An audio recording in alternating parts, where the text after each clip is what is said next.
Hola, mi nombre es José Quirino de la Rosa Jiménez y en esta ocasión estaré presentando el tema de la embriología del sistema gastrointestinal. Bueno, a partir de la capa germinativa más interna llamada endodermo, se origina lo que conocemos como tubo digestivo. El intestino anterior da origen al esófago, estómago, la mitad craneal del duodeno, además de dar origen al hígado, páncreas y a la vesícula biliar. El intestino primitivo se va a dividir en cuatro: intestino faringeo, intestino anterior, intestino medio e intestino posterior. Algunas malformaciones del intestino anterior son la atresia esofágica, fístula traqueoesofágica, estenosis pilórica, páncreas anular y tejido pancreático accesorio. En la cuarta semana de desarrollo va a aparecer el estómago. ¿Cómo se forma el duodeno? Bueno, el segmento del intestino anterior, inmediatamente caudal al estómago, forma el duodeno, que durante los cambios de posición que experimenta el ácido intestinal queda fijado por el mesoduodeno, a la región dorsal derecha de la cavidad peritoneal. También voy a definir lo que es mesenterio, que son capas dobles de peritoneo que rodean un órgano y lo conecta con la pared del cuerpo.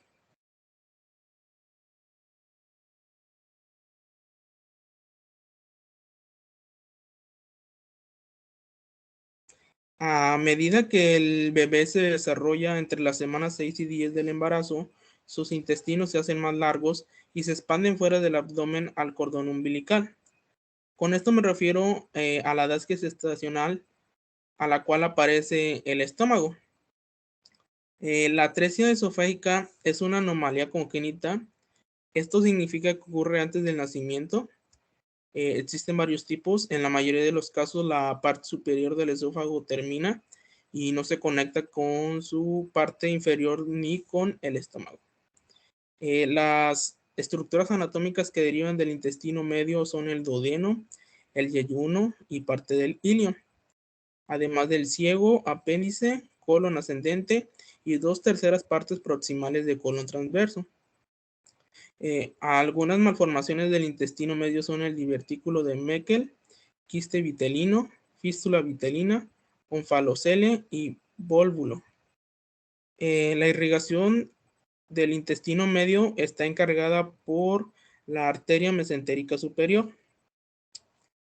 Pues la atresia esofágica se puede definir como un defecto de nacimiento del esófago que conecta la boca con el estómago. En los bebés que presentan atresia esofágica, el esófago tiene dos secciones separadas, el esófago superior y el esófago inferior, que no se conectan. Bueno, al tener este defecto, el bebé no puede pasar alimentos de la boca al estómago y a veces tiene dificultad para respirar.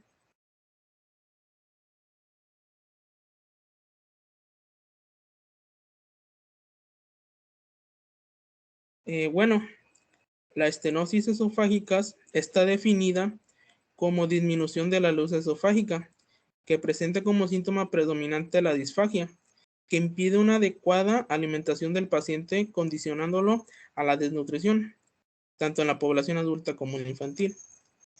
También vamos a definir lo que es onfalocele, que es otro defecto de la pared ventral del cuerpo, pero no deriva de una pared corporal o cierre de la cavidad. En vez de ello, se origina cuando ciertas porciones del tubo intestinal, que es el intestino medio, que de ordinario se hernian hacia el cordón umbilical entre las semanas 6 y 10, que es la herniación umbilical fisiológica, no regresan a la cavidad abdominal. También vamos a definir lo que es gastrosquisis, que se produce cuando falla el cierre de la pared corporal en la región abdominal. Como consecuencia, las asas intestinales se hernian hacia el interior de la cavidad amniótica por el defecto, que suele ubicarse a la derecha del cordón umbilical. También vamos a definir la hernia fisiológica, que la hernia umbilical fisiológica es un fenómeno totalmente normal, donde los intestinos sobresalen de la cavidad abdominal. Se produce durante el desarrollo intrauterino del feto por el rápido crecimiento de las asas intestinales y el hígado. y esto va a aparecer a la 6ª semana de embarazo y desaparece a la 10ª semana de embarazo. También vamos a definir lo que es el término de estenosis, que la estenosis es una estrechez patológica congénita o adquirida de un orificio o un conducto orgánico. Y por supuesto aparece dentro del tubo digestivo, vías biliares y pancreáticas.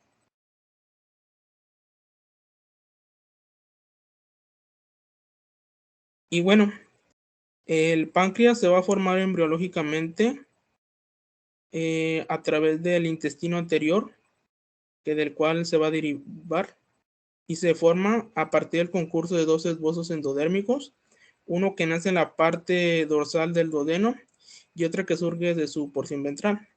Por otro lado, el páncreas inicia como una condensación mesenquimal a nivel duodenal, distal al estómago en el lado dorsal del intestino anterior.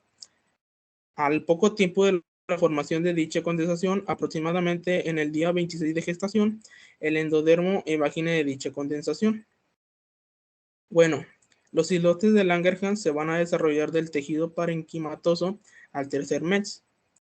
Y pues la insulina va a iniciar su secreción al 5º mes. También voy a hacer referencia a la edad gestacional en la cual regresan las asas intestinales a la cavidad abdominal. Y bueno, a medida que el bebé se desarrolla entre las semanas 6 y 10 del embarazo, sus intestinos se hacen más largos y se expanden fuera del abdomen al cordón umbilical. Para la 11ª semana normalmente vuelven a entrar al abdomen.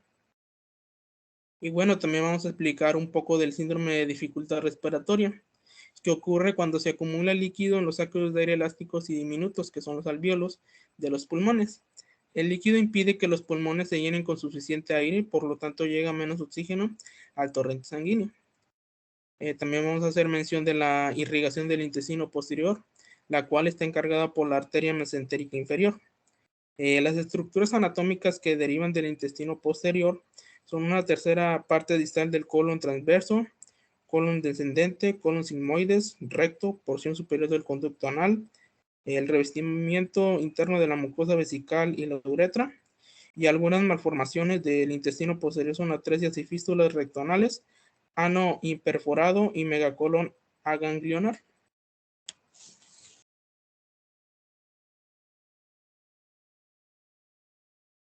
Y bueno, aquí tenemos una línea del tiempo de la formación del sistema gastrointestinal y también hacemos mención de algunas malformaciones embriológicas. Tenemos la 2ª semana. El embrión tiene forma de disco embrionario. La compone la cavidad amniótica, amnios, plero neutral y alantanoides. Estos unidos por el plegamiento cefalocaudal y lateral forman lo que se conoce como el intestino primitivo. En la 3ª semana también tenemos la presentación de la yema hepática. También se observa la duplicación de la vesícula biliar. Se forma el conducto colédoco y se presenta de igual manera los conductos hepáticos y accesorios, que son el conducto hepático, conducto colédoco y conducto cístico. En la 4ª semana aparece el divertículo respiratorio, que separa el intestino anterior en el esófago. También se puede presentar atresia esofágica y fístula traqueoesofágica. También se presencia dilatación falciforme en el intestino anterior, que es el estómago. Su cambio se verá semanas después en su aspecto y posición. Dentro de la 5ª semana, se empieza a formar el mesenterio dorsal y ventral. El mesenterio dorsal es el más desarrollado y el mesenterio ventral deriva del septum transversum. El intestino medio se suspende en la pared abdominal, por lo que es el mesenterio corto, recibiendo el nombre de conducto onfalomesentérico.